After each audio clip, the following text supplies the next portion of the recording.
Première étape, faire le trou de centre. Je m'assure que mon étau est libre et je perce mon trou de centre. Lorsque j'ai fini de faire mon forêt centré, je mets le forêt centré dans mon trou, que je maintiens dans mon trou, et avec une clé, je vais serrer la bride.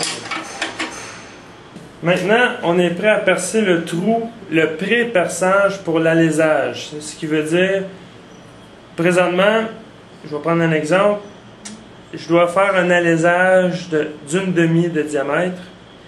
Ça veut dire qu'il faut que je perce un 32e de pouce plus petit que une demi. Ce qui veut dire, avec un forêt 15-32. Je calcule la vitesse de rotation pour mon forêt, qui est 75 comme VC, fois 4, divisé par 15-32. Ça me donne 640 tours minute. Je vais maintenant régler la vitesse à 650. Mon étau est fixe. Normalement, dans tous les perçages qu'on fait, on doit mettre du liquide refroidisseur qui est du coolant.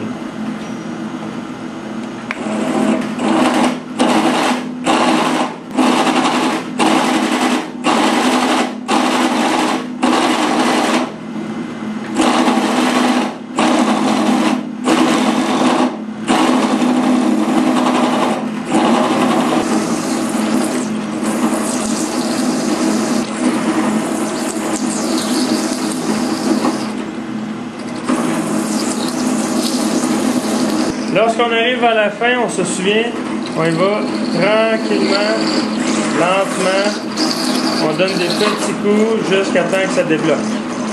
Et voilà, le perçage est terminé.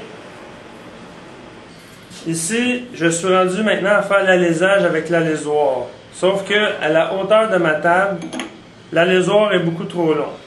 Ce qu'on va faire, c'est qu'on déborde la table.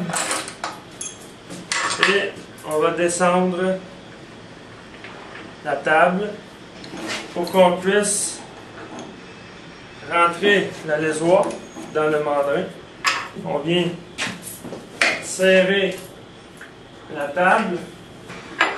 Sauf qu'on a probablement perdu la position du trou par rapport à la broche de la perceuse.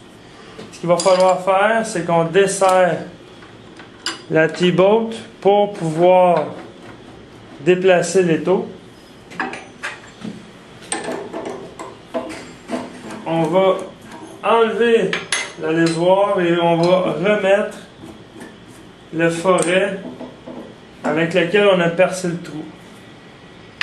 Et ce qu'on va faire, c'est qu'on va descendre le forêt et on va déplacer l'étau pour pouvoir positionner le trou par rapport au forêt. Je laisse le forêt dans le trou et avec la clé, je vais resserrer la bride. Je remets l'alésoir.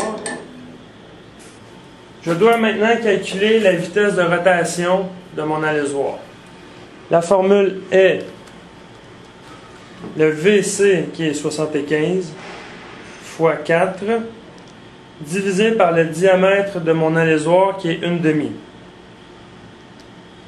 Ça me donne 600 tours minute.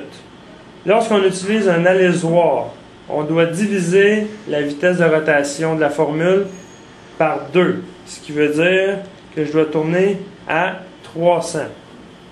Présentement, j'ai ajusté ma perceuse à 300 tours minute.